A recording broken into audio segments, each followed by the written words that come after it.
I believe everything about our whole criminal legal system is broken. I mean, it's predicated on this principle of punishment, and we can't expect to inflict violence on people, which is what punishment is, and expect that the individuals will learn something different than violence.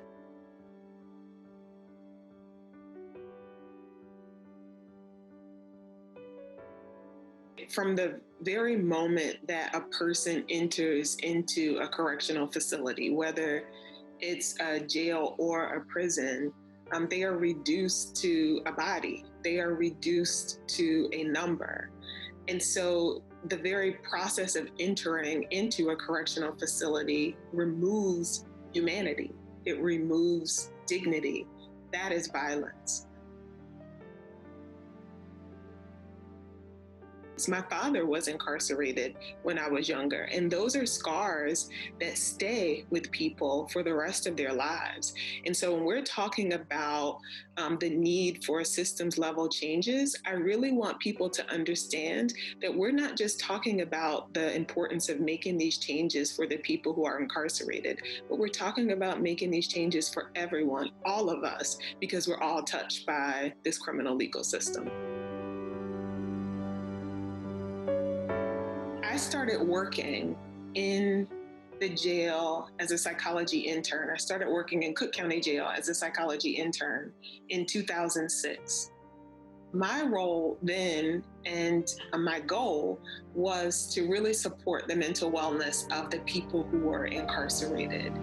At the time that I started working at Cook County Jail, there were more than 10,000 people who were housed in that jail.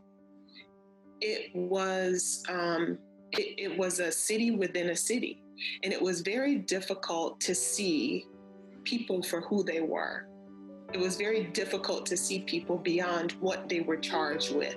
So you would oftentimes hear people say, you know, we have X number of people here in the jail who have been accused of murder. They were not considered mothers and fathers and sons and daughters. And so my goal was to actually see people beyond their charges. And by doing that, I was able to connect with people in real ways.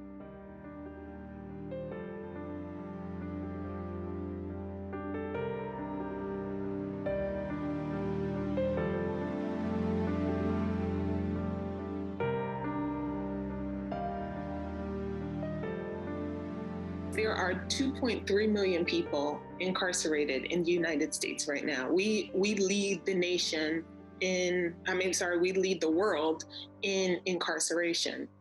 But I think more damaging is the number of people who cycle in and out of correctional facilities. Every year, there are more than 10 million people who cycle in and out of jails in this country. There are more than 600,000 people who cycle in and out of America's prisons.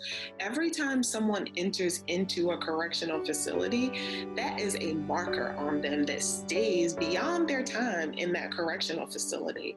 They're then at risk of losing their job. They're disconnected from their family. They're at risk of not being able to live in the community that they live in because of these permanent punishments that our laws place on people who have been involved in this criminal legal system.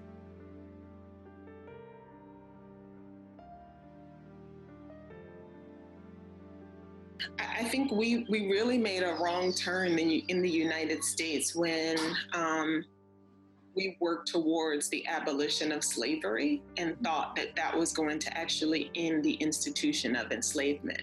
And instead, what we got with our jails and prisons was a reenactment of slavery.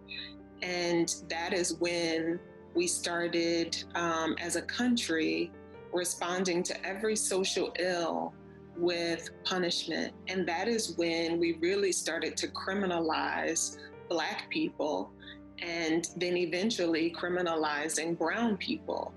And because we have a difficult time in this community, in this country, seeing Black and brown people as humans, it seemed like it became easy to cage people when we didn't think of them as human. So when I'm talking with correctional leaders now, I implore them to connect with the people who are incarcerated there, to connect with their staff. You have to think of how you would want your family member treated if they were in a jail or a prison, and really start from that premise of humanity and use that premise as a guide for every policy and procedure you create. We have to also recognize that this system of correctional institutions harms everyone who touches it, and that includes staff and it includes larger communities.